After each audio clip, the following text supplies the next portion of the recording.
우리 한번 22절, 23절을 같이 한번 읽어볼까요? 우리 시작. 여호와께서 모세에게 말씀하여 이르시되 아론과 그의 아들들에게 말하여 이르기를 너희는 이스라엘 자손을 위하여 이렇게 축복하여 이르되 아멘. 굉장히 유명한 말씀입니다. 하나님께서 모세에게 말하고요. 모세가 누구에게 말하도록?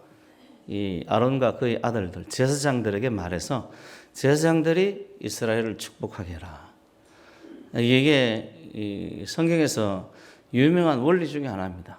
하나님은 질서의 하나님이라고 그러는데 이게 하나님께서 하나님의 사람들을 통해서 하나님의 백성들을 축복하게 합니다. 이게 아주 유명한 원리 중에 하나고 유명한 말씀인데, 그래서 우리 노예에서 이제 제일 큰 교회가 성복교회, 이태희 목사님 성복교회가 제일 큰 교회입니다. 유명한 부흥사 목사님이죠.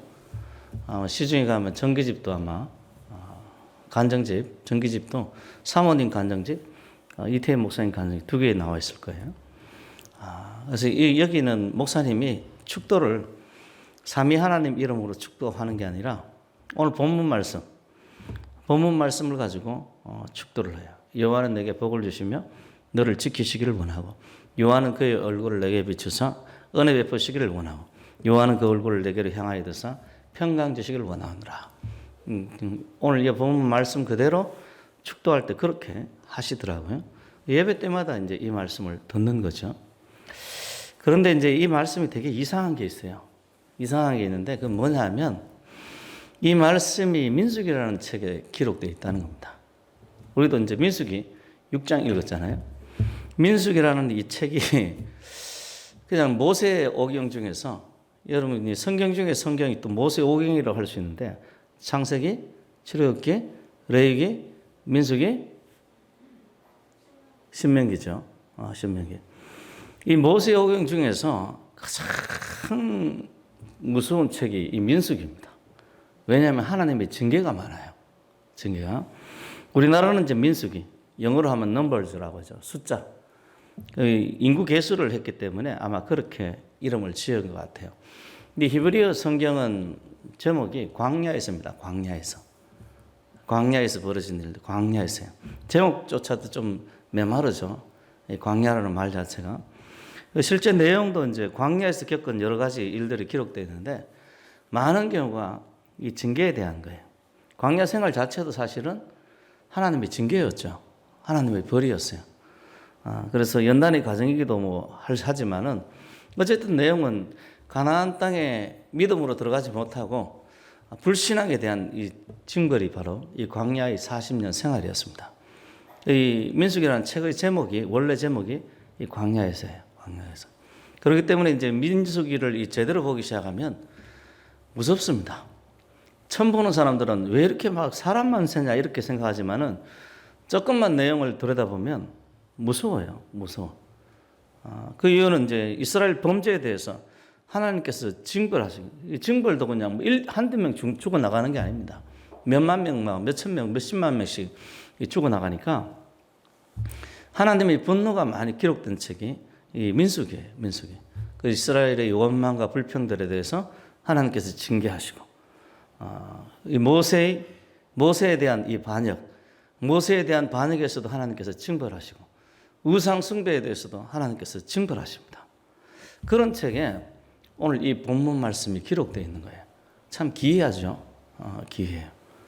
우리 한번 24절부터 26절까지 한번 읽어볼까요? 우리 같이 읽습니다. 시작. 여호와는 내게 복을 주시고 너를 지키시기를 원하며 여호와는 그의 얼굴을 내게 비추사 은혜 베푸시기를 원하며 여호와는 그 얼굴을 내게로 향하여 드사 평강 주시기를 원하노라 할지니라 하라. 아멘. 그러니까 하나님이 원하는 것은 이스라엘에게 복을 주시고 지켜주시는 걸 원하고 은혜 베푸시기를 원하고 평강 주시기를 원하는데 민수기에 기록된 재앙은 그러니까 하나님이 원했던 일들이 원래 원했던 일들이 아니라는 걸 말합니다. 하나님은 언제든지 우리에게 축복하시기를 원합니다. 우리를 모든 재앙 가운데서 지키시기를 원하고 은혜 베푸시기를 원하는 거예요. 오늘의 이거 말씀 그대로 우리에게 진짜 평안한 마음, 평강을 주시기를 원하는 겁니다. 이건 뭐 창조 때도 마찬가지였어요. 창세기 1장 28절에 유명한 이야기 있죠. 하나님께서 이 사람 그들에게 복을 주시며 하나님이 그들에게 이르시되 생육하고 번성하여 땅에 충만하라. 땅을 정복하라. 바다의 물고기와 하늘의 새와 땅의 움직이는 모든 생물을 다스리라. 그러니까 하나님께서 인간을 만드실 때부터 축복하셨어요. 얼마나 복을 받으며 살기를 원하시는지 만드실 때부터 하나님께서 축복하시는 거예요. 안식일 규정에서도 보면 안식일 자체를 지키게 하신 것이 율법에 나오는데 창세기 2장에는 안식일을 복되게 하셨다고 그럽니다. 그 날 자체를 복되게 하신 거예요. 날 자체를. 그래서 하나님께서 날도 축복하신 겁니다. 오늘의 그 말씀을 보면 창조 때 인간을 축복하신 하나님께서 여전히 인간을 축복하길 원하신다는 것을 알 수 있어요. 하나님은 변하지 않습니다. 여러분 잊지 말 것이 하나님은 변하지 않아요. 누가 변해야 됩니까? 내가 변해야 됩니다. 내가 변해야 돼요. 나한테 무슨 일이 생기면 내가 뭔가가 바꿔야 돼요.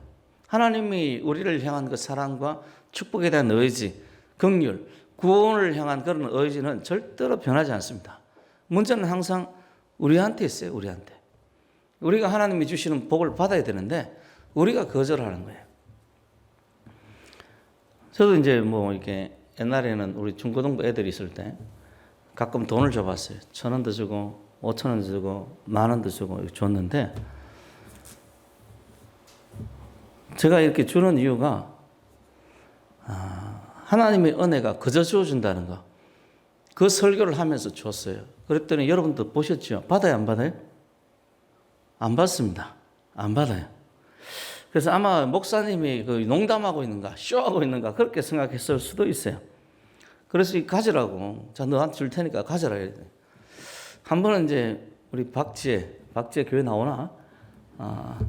박지혜가 한 번은 용기를 내서 10,000원짜리를 탁 받아 들었어요. 1,000원짜리가 아니라서 그런지 몰라도 하여튼 10,000원짜리를 받아 들었어요. 그래서 야, 드디어 내 설교가 효과를 보나 보다. 은혜를 이렇게 거저 주는 건데 그냥 받으면 내 것이다. 이걸 알리기 위해서 10,000원을 줬는데 거저 딱 받았어요. 그럼 10,000원 누구 겁니까? 박지혜 거잖아요. 근데 예배 마치고 나가면서 주더라고 다시. 사람은 항상 내가 무슨 일을 해야 대가를 받을 것으로 생각을 합니다. 내가 어떤 일을 해야 하나님께서 나를 축복하실 거라고 생각해요. 근데 우리가 생명을 유지하는 것, 햇빛을 받는 것, 우리가 먹고 잠을 자는 것, 이 전부 다 내 노력으로 이루어진 게 아닙니다. 그냥 여러분 가만히 있으면 숨이 쉬어잖아요. 그죠? 숨이 쉬어집니다. 그냥. 가만히 있으면 그렇게 돼요. 가만히 있으면. 하나님의 은혜라는 게 그런 겁니다. 그냥 받아들이면 내 것이에요. 받아들이면. 하나님께서 우리에게 은혜 베푸시기를 원하는데 내가 항상 그것을 거절하는 거예요. 문제는 항상 나 자신입니다. 우리 자신이에요. 우리가 하나님을 믿지 않고 하나님의 사랑을 받아들이지 않고 그 말씀을 거절하는 겁니다. 그래서 특히 이 사람의 죄는 하나님과 우리 사이를 갈라놔요. 갈라놓는다는 것은 하나님의 축복이 우리에게 임할 수 없다라는 것을 의미합니다. 인간의 죄가 하나님과 우리 사이를 갈라놔서 하나님의 은혜와 하나님의 축복과 하나님의 사랑이 내게 임하지 못하게 만드는 거예요. 그래서 이 말씀은 하나님의 축복을 가로막는 것은 인간의 죄라는 것을 이야기를 합니다. 하나님은 원하세요. 복 주시기를 원하시는 거예요. 그런데 우리가 복을 받지 못하는 것은 우리 죄가 하나님과 우리 사이를 갈라놓은 거예요. 실제 민수기에 일어났던 많은 사건들이 그렇습니다. 전염병으로 많은 사람들이 죽고요. 독사에 물려서 많은 사람들이 죽고요. 수많은 사람들이 정말 어떤 사람들은 매출하게 먹다가 거기 이 사이에 빠지기도 전에 죽었다 하는 기록들이 나오는데 거기에 나오는 사건들이 전부 다가 인간의 죄악 때문에 인간의 탐욕 때문에 벌을 받고 재앙이 임한 겁니다. 실제 민수기에 일어났던 사건들을 보면 그걸 적나라하게 볼 수 있어요. 하나님께서는 사람들을 축복하고 싶어서 제사장들에게 모세를 통해서 제사장들에게 하나님의 의사를 전달했지만은 사람들이 늘 하나님 말씀을 거역해서 그 스스로가 복을 거절하고 재앙을 불러들인 거예요. 그리고 문제는 항상 우리 자신에게 있습니다. 우리 자신에게 있어요. 우리 자신에게. 우리나라도 그렇죠. 우리 지난 탄핵을 받았던 박근혜 같은 사람도 박근혜를 아는 대부분의 사람들이 우리나라 대통령 중에 가장 깨끗한 사람이 박근혜다라고 이야기를 합니다. 그런데 공교롭게도 뇌물 때문에 들어가 있어요. 뇌물 때문에. 황당하죠. 가장 깨끗한 사람은 감옥에 집어넣고 뇌물 때문에 들어가요. 그 사람을 누가 감옥에 가뒀는가 하면 국민들이 그렇게 한 겁니다.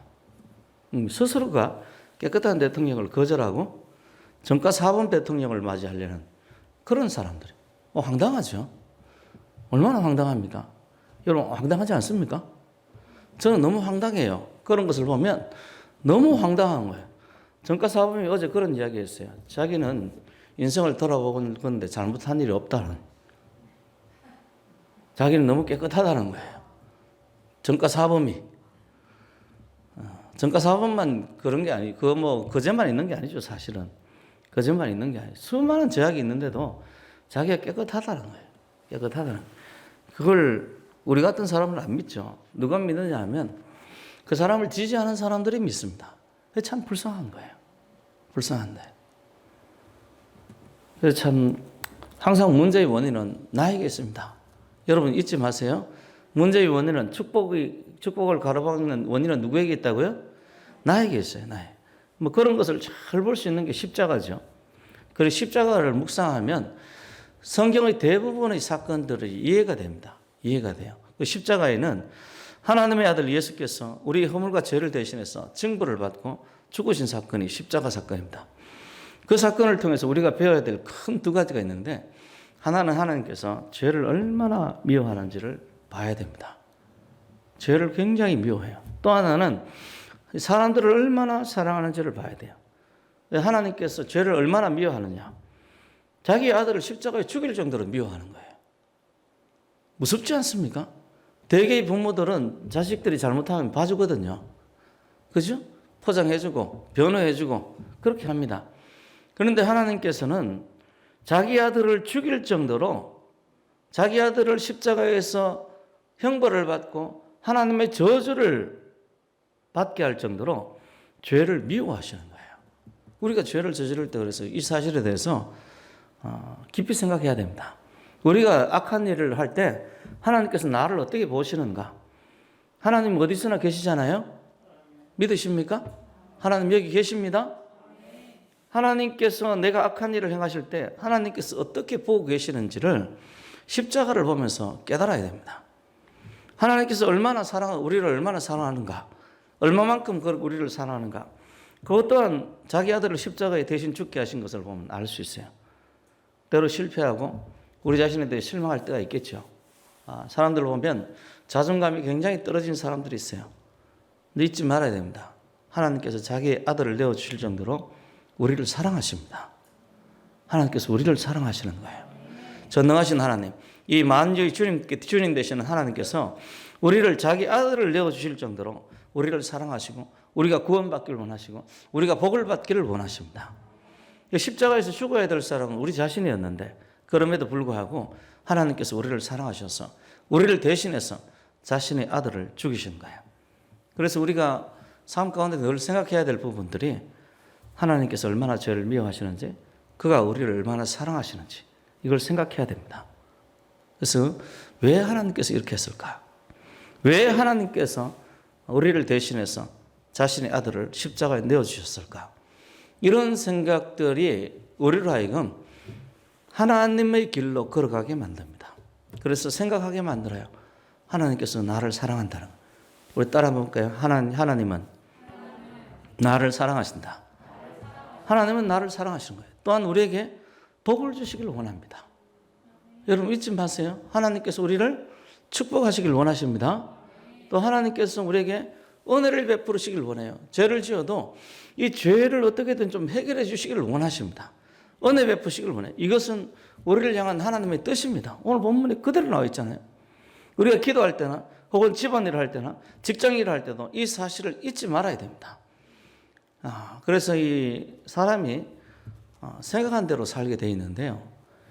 하나님께서 내게 은혜를 베푸셨다라고 생각하면 모든 것이 하나님의 은혜입니다.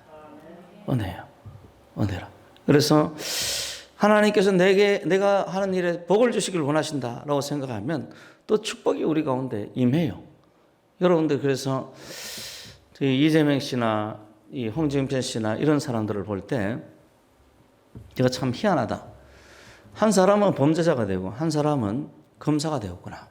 똑같이 둘 다 똑똑해서 사법고시를 통과했는데 한 사람은 범죄자가 되어서 일평생 범죄 속에 살아가고 한 사람은 검사가 되어서 검사 수행을 잘 하다가 또 국회의원이 되었구나.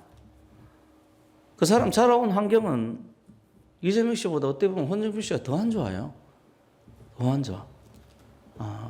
더 가난하게 태어났고 부모와 아버지는 모르겠는데 어머니는 글자도 알지 못했다고 하잖아요. 그러니까 그렇게 자란 사람이에요. 그러니까 무언가는 그 사람들이 바라보는 어떤 것이 무엇이냐에 따라서 결정되는 겁니다. 우리가 작년과 올해 국가적인 전환을 만났죠. 첫 번째는 우한 코로나라는 재앙을 만났고 두 번째는 이 좌파 정권이라는 인재, 사람의 재앙을 만났어요. 저는 제일 큰 재앙이 사람의 재앙이라고 생각합니다. 사람의 재앙이라고 생각해요. 두 재난이 만나서 우리 한국교회가 예배를 드릴 때 고통 속에 예배를 드렸고요. 어떤 교회들은 지금도 이 예배 때문에 아직도 소송하고 있습니다. 우리 세계로 같은 교회 같은 경우는 아직도 지금 이 예배 때문에 지금 소송 중이에요. 사람들마다 많은 어려움을 겪었어요. 부동산 문제 때문에 많은 사람들이 아우성을 쳤고 또 잘못된 정책과 판단으로 이 백신이죠. 많은 사람들이 죽었습니다. 우리 대구 코로나가 일어날 때도 대구에서 코로나가 일어날 때도 처음에 조치를 잘 했으면 됐었어요. 그런데 판단 미스로 인해서 정권의 판단 미스로 인해서 순식간에 대구에 코로나가 퍼져가고 수많은 사람들이 죽었어요. 안타깝습니다. 백신도 지금 얼마나 많은 사람들이 백신 맞다가 죽는지 모르고 또 새로운 백신을 맞으라고 그래요. 여러분 백신 맞는 거하고 코로나 걸리는 거하고 아무 관련 없다고 그랬어요. 관련 없습니다. 그러니까 조심하셔야 돼요. 지금 여러분 뉴스 보시죠? 지금 감염자가 늘어나고 중증자도 늘어납니다. 그러니까 여러분 스스로 조심하십시오. 제일 좋은 거는 면역력을 올리는 게 제일 좋습니다. 운동 열심히 하시고 기쁜 마음으로 사십시오. 그리고 음식 잘 드시고 그게 코로나를 이길 수 있는 제일 좋은 길이라고 할 수 있습니다. 이런 사태를 볼 때마다 저는 떠오르는 사람이 박정희 대통령이에요. 박정희 대통령. 이 박정희 대통령 때 수많은 일들이 특히 경제 성장이라든지 녹화산업, 원자력 아주 다방면에 발전이 일어났습니다. 건강보험도 박정희 때부터죠. 의료, 문화 모든 방면에 이 발전이 박정희를 통해서 일어났는데 이 박정희 대통령을 아는 사람들이 이 박정희 대통령과 국가 일들을 상의하러 예를 들면 정주영 같은 사람이 이 고속도로 건설을 위해서 박정희 대통령을 만나면 박정희 대통령이 다 알고 있더라는 거예요. 평범한 사람 일상의 지식을 이미 다 섭렵하고 말을 안 하고 그냥 듣기만 하고 있다는 거예요. 다 알고 있는 거예요. 이 공부를 무지하게 많이 하는 사람이고 많은 연구를 하는 사람이에요. 제철에 대해서도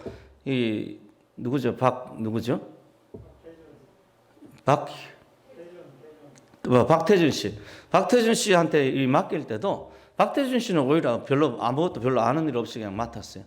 근데 그 일에 대해서도 박정희 대통령이 잘 알고 있더라는 거예요. 잘 알고. 원자력이나 모든 방면에 이미 자기가 생각을 가지고 사안에 대해서 어떤 중요한 사안에 대해서 정통한 지식을 가지고 사람들을 불러다가 사람들을 쓰는 거예요. 그래서 그와 함께 일하는 사람들은 박정희 대통령이 가지고 있는 지식에 깜짝깜짝 놀랐다고 합니다. 야, 저 대통령이 다 알고 있네. 이번 정권 사람들은 완전히 반대예요. 완전히. 애들 장난하는 것 같아요. 초등학생이 애들 학급 일 가지고 장난하는 듯이 지금 나라 일을 결정하고요. 때로는 연극 배우가 연극하든지 연극 배우고 연극은 하는 건 진짜가 아니잖아요. 그죠? 저는 공포 영화를 굉장히 싫어합니다. 막 심장이 쫄깃쫄깃한 느낌을 싫어해요. 아주 불쾌하고 싫습니다. 그래서 공포 영화를 볼 때마다 그런 생각을 해요. 옆에서 저 수많은 스태프들이 있고 수많은 카메라들이 야, 컷 이러면서 이러는 장면을 머릿속에 떠올려서 그 공포영화의 기분 나쁜 점들을 해소시키려고 합니다. 영화는 가짜입니다. 영화는 픽션이고 만든 이야기예요. 마치 연극을 하듯이 이 나라 국정 운영을 하는 거예요. 수많은 사람들이 운명이 결정되는 그 자리에서 아무런 지식이 없이 조금만 공부해도 알 수 있는 그런 일들을 굉장히 어리석게 결정을 하는 거예요. 저 백신 같은 경우도 내가 뭐 의료에 대해서 뭘 알겠습니까? 그런데 코 점막을 통해서 전염된다는 그 소리에 그러면 내부로 들어오는 게 아니지 않느냐. 내부에서 약을 투여해도 코로나 전염하고는 아무 관련이 없겠구나. 아주 단순한 거 아닙니까? 여기서 왔다 갔다 하는데. 여기서 왔다 갔다 하다가 면역성이 없는 사람들은 이 체내로 들어가가지고 이 코로나가 그 사람에게 심각해지는 거 아니겠어요? 아주 간단한 겁니다. 아주 간단한 사실에 정책이 결정이 되고 정책이 고안이 되고 시행이 돼야 되는데 이 간단한 걸 안 하는 거예요. 공부할 생각도 없고 배울 생각도 없고 오직 거짓말로 다른 사람을 속이려고 하는 거예요. 속이려고. 그래서 우한 코로나는 그런 재앙 위에 사람의 재앙이 겹쳐진 겁니다. 그래서 저는 이 재앙 중에 재앙이 사람의 재앙이라고 생각해요. 사람만 올바로 세우면 이 나라가 복을 받는다고 생각합니다. 내가 올바로 신앙생활하면 내가 복을 받습니다. 그러니까 여러분들이 다른 사람 핑계 대려고 하지 말고 내가 올바로 서려고 애를 쓰셔야 돼요. 애를 쓰셔야 돼요. 이 정권은 항상 누구 핑계를 댑니까? 다른 사람 핑계 대요. 우리 이재명이가 카스라 테프트 조약 이야기할 때 내가 황당했어요. 카스라 테프트 조약이라고 그러지 않습니다. 미략이라고 그래요. 조약도 아닌 미략이야. 카스라 테프트 때문에 한일 합방이 이루어졌다 이렇게 이야기할 때 욕도 안 나와요. 욕도 안 나와. 기가 막혀가지고 욕도 안 나와요. 욕도 안 나와. 너무 황당한 거예요. 너무 황당한 거예요. 너무 황당한 거예요. 여러분 다른 사람에게 절대 여러분 책임을 인생에 대한 책임을 전가하지 마십시오. 하나님께서 우리에게 일어나는 일을 다 아시고요. 때로 악한 일이라 할지라도 하나님께서 역사하시면 그 악한 일이 순풍이 되어서 내 인생을 도약시키는 도구로 쓰임받을 줄로 믿으시길 바랍니다. 그래서 다른 사람을 원망하기보다도 하나님 앞에 기도하면서 이 일에 대해서 기도하면서 하나님 앞에 나아가는 그런 성도 되시길 바랍니다. 그래서 저도 뭐 제 이야기에서 좀 미안하지만은 저도 여러분들이 이야기하잖아요. 문재인 통해서 많이 배웠다. 그죠? 농담은 하는 이야기 아닙니다. 진짜입니다. 문재인 씨를 통해서 성경 보는 성경관도 굉장히 많이 열려 있고요. 많이 넓어졌고 굉장히 많은 것을 배웠습니다. 제가 우남 이성만에 대해서 뭐 알 데가 어디 있겠습니까? 그런데 우남 이성만에 대해서 문재인을 통해서 배웠어요. 문재인 씨가 하도 그 문재인 씨 일당들이 이성만을 욕을 하니까 이성만에 대한 책을 3권, 4권인가 읽었습니다.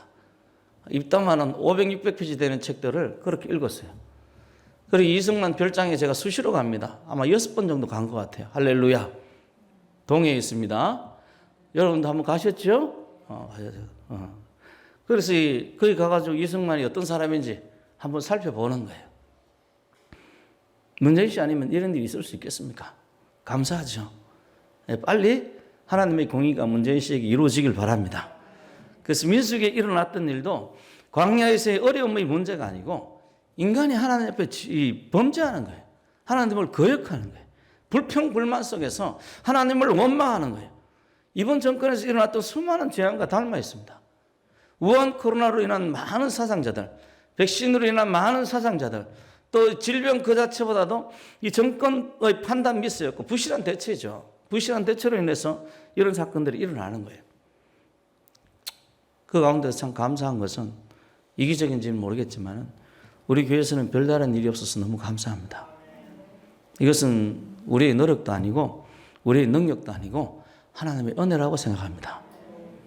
뭐 지극히 당연하고 공로라고도 할 수도 없고 축복이라고 할 수 있지만은 저는 예배를 우리 교회가 계속해서 드린 것에 대해서 너무 감사합니다. 그래서 교회가 안전한 것에서는 우리가 하나님의 보호하심, 예배라는 하나님의 보호하심 아래로 들어갔기 때문에 교회가 안전하다고 믿고 확신합니다. 우리 서울 명동에서 의상실을 하고 있는 김숙성이라는 사람이 있어요. 여자분입니다. 의상실을 운행하는데 의상실이 그렇게 안 되는 거예요. 그래서 처음에는 하루에 한 명 정도 올까 말까 하다가 나중에는 2일, 3일 만에 손님이 한 사람 올까 말까요. 그렇게 되니까 뭐 종업원 월급도 줄 수 있습니까? 월급도 못 내죠. 월급도 못 주죠. 세금도 내야 되는데 세금도 못 내죠. 그러니까 뭐 걱정을 엄청 하는 거예요. 이 자매가 그래서 교회를 다닌 지 한 10년 정도 됐는데 주변 집사님들이 그래요. 주님의 일을 하지 않으니까 그렇다. 네가 이 교회 다니면서 주님 일도 해야 되는데 주님 일을 하지 않으니까 네가 그렇게 이 일이 안 된다. 주변 집사들이 그래요. 그래서 확실히 성도들은 목사한테 배우는 것보다 누구한테 배워야 돼요? 주변 사람들한테 배워야 돼요. 그래 그 소리를 듣고 이제는 뭐 아주 주님 일을 교회 일을 해야 되겠다 생각이 들어서 가정 살림도 하고요. 가게 나가랴 분주한 중에서 주부가 직장 일을 하니까 얼마나 분주하겠어요.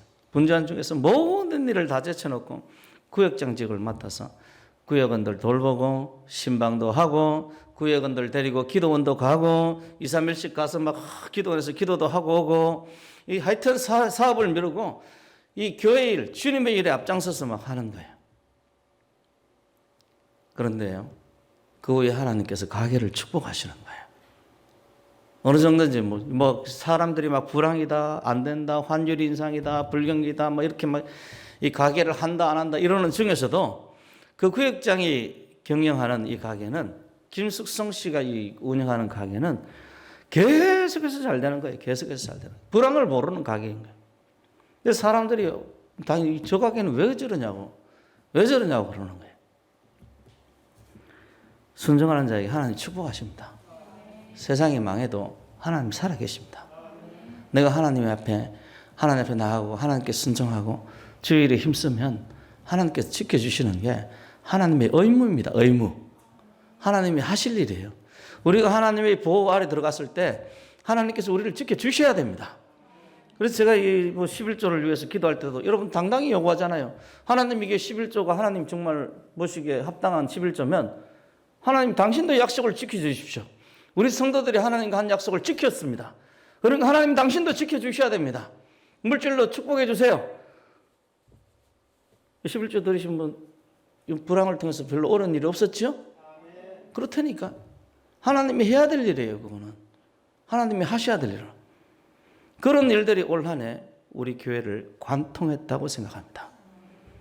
다소다난한 그런 한 해였지만은 성도들 가정 위에 역사하신 하나님의 은혜 참 감사합니다. 국가적인 재난 속에서도 성도들의 가정을 지켜주신 것도 하나님께 감사합니다.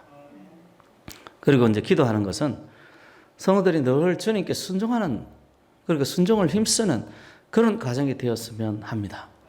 왜냐하면 하나님께서는 지금 우리에게 복을 주시길 원하거든요. 복을 주시길 원하는데 그 복을 가로막는 것이 우리 불순종이라. 말을 안 들어. 지 생각에 사로잡혀서 말을 안 들어. 말을.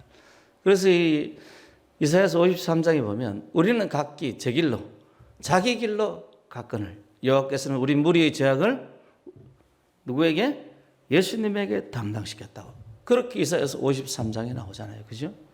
우리 죄인들의 특징이 뭐냐면 자기 길을, 자기 고집, 자기 생각대로 살아가는 그게 아니고 하나님께 순종했으면 좋겠습니다. 순종은 주님께서 주시는 복이 우리에게 임하게 합니다. 그대로 임하게 해요. 우리 추수감사절의 어떤 기원은 보통 이제 메이플라워를 타고 미국으로 이주했던 사람들, 영국인들이 네덜란드 갔다가 네덜란드에서도 메이플라워를 타고 미국으로 이주했던 사람들 일부가 첫 수확의 감사함으로 드렸던 1621년 1620년에 도착을 했어요. 도착을 했는데 1년이 지난 21년에 첫 수확을 이제 하나님 앞에 드리면서 그게 이제 추수감사절의 기원이라고 생각을 합니다. 많은 사람들이 죽었어요. 추위로 많은 사람들이 죽고요. 어린 애들도 죽기도 하고 엄마도 죽기도 하고 많은 사람들이 도착하고 나서 겨울이 찾아왔을 때 겨울 준비가 안 돼가지고 많은 사람들이 죽었어요. 그 눈물 가운데서 한 해 또 열심히 일을 해서 첫 수확을 거둘 때 우리 하나님 앞에 감사하자. 눈물과 웃음 속에서 드려진 게 추수감사절의 기원이죠. 이제 그게 이제 우리가 직접적으로 이 추수감사절을 이야기할 때 기원으로 꼽는 것인데, 그렇게 뭐 온전한 즐거운 가운데서 드린 게 아니었어요. 고통도 있고 어려움도 있었지만은 하나님 앞에 감사하자, 그런 내용이었습니다. 성경의 기원으로 따지자면 뭐 열매가 있으면 하나님께 감사하는 게 맞죠. 신명기 이제 16장에 나오는 말씀을 보통 이야기를 하는데, 거기에 신명기 16장 우리 15절부터 17절까지 말씀입니다. 신명기에 바로 나올 수 있어요? 자, 제가 그냥 한번 읽어 드릴게요. 신명기 16장 15절부터 읽습니다. 내 하나님 여호와께서 택하신 곳에서 너는 이래 동안 7일 동안 내 하나님 여호와 앞에서 절기를 지키고, 내 하나님 여호와께서 내 모든 소출과 내 손으로 행한 모든 일에 복 주실 것이니 너는 온전히 즐거워할지니라. 너희 가운데 모든 남자는 1년에 3번씩 무교절과 칠칠절과 초막절에 내 하나님 여호와께서 택하신 곳에서 여호와를 배웁되 빈손으로 여호와를 배우지 말고 각 사람이 내 하나님 여호와께서 주신 복을 따라서 그 힘대로 들을지니라. 이게 이제 추수감사절의 기원이죠. 내 모든 소출과 내 손으로 행한 모든 일에 복 주실 것이니 너는 온전히 즐거워하라. 그러면서 빈손으로 오지 말고 하나님의 복을 따라서 그 힘대로 들을지라. 그렇게 이야기를 합니다. 우리 교단에서는 이제 11월 셋째 주 주일을 추수감사주일로 지키고 한 해를 지켜주시고 은혜를 주신 하나님께 감사하고 한 해를 마무리합니다. 그래서 오늘 지나간 한 해를 기억하면서 하나님께서 주신 은혜를 생각하면서 감사하는 날이 되었으면 좋겠어요. 정말 올 한 해, 작년도 그렇지만 올 한 해 참 많은 일이 있었습니다. 많은 마음속에 이제 저도 목회자로서 많은 마음의 갈등도 있기도 하고요. 많은 선택의 순간에 놓여 있기도 하고요. 결국은 답을 얻은 것은 하나님밖에 없다. 이 나라 이 민족을 살리실 것은 오직 주님밖에 없다는 답을 얻었습니다. 그리고 또 남은 평생을 이걸 향해서 달려가길 원하고요. 먼저 하나님의 나라와 의를 구하라. 그래야면 이 모든 것을 내게 더하시리라는 그 말씀 그대로 하나님께서 저희 가정을 축복해 주셨다고 저는 믿습니다. 그래서 제가 겪은 그대로 성경에 나오는 그대로 말씀을 전하고 있으니까 여러분들도 따랐으면 좋겠어요. 그래서 여러분 가정들도 하나님의 늘 축복 속에 임하는, 그리고 그것을 다른 이들에게 내가 이렇게 해봤더니 정말 하나님의 나라와 의를 구했더니 하나님께서 축복하시더라, 이렇게 말하는 가정이 되었습니다. 좋겠습니다. 또 여러분들의 말을 듣는 그 사람들도 똑같이 그렇게 해서 정말 하나님 말씀 듣고 하나님 말씀을 따랐더니 하나님께서 축복하시더라, 이렇게 해서 우리 민족이 변했으면 좋겠습니다. 그걸 참 감사한 것은 우리 전사님 가정도 이제 이사를 가시는데 우리 송지사님이나 우리 전도사님이나 늘 감사하는 것이 입에 배어서 너무 감사해요. 하나님께서 복을 주셨다. 그래서 우리 송지사님은 집도 줬다는데 얼마나 큰 집을 줬는지 모르겠어요. 하여튼 너무 감사해요. 감사하고 우리 떡도 우리 오늘 그래서 우리 원래는 교회에서 떡을 하는데 매년 교회에서 떡을 했죠. 떡을 했는데 우리 전도사님 가정에서 감사해서 떡을 했답니다. 앞으로 더 많은 성도들이 감사해서 절기 때마다 떡잔치를 하기를 원합니다. 떡잔치를 했으면 좋겠어요. 그래서 함께 기뻐하고 정말 오늘 신명기 16장 제가 읽어드렸잖아요. 너는 온전히 즐거워할지니라. 하나님 앞에 나와서 하나님께서 주신 이 추수를 가지고 함께 기뻐하고 즐거워하는 거예요. 그래서 여기 이제 쌓아놨는데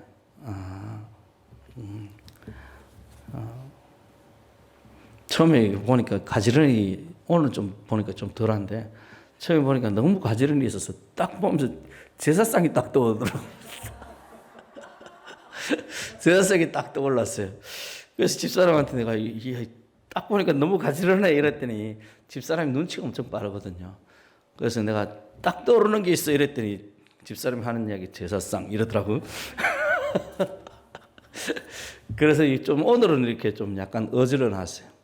어지러놨는데 나이가 드니까 이런 생각들이 많이 바뀌더라고요. 젊었을 때는 가지런하고 단정하고 이런 것이 눈에 띄던데 이제는 나이가 드니까 좀 자연스러운 게 눈에 띄는 것 같아요. 자연스러운 게. 그래서 나이가 들면 늙어가는 것도 맞고요. 늙어가는 것도 자연스러운 거잖아요. 그죠?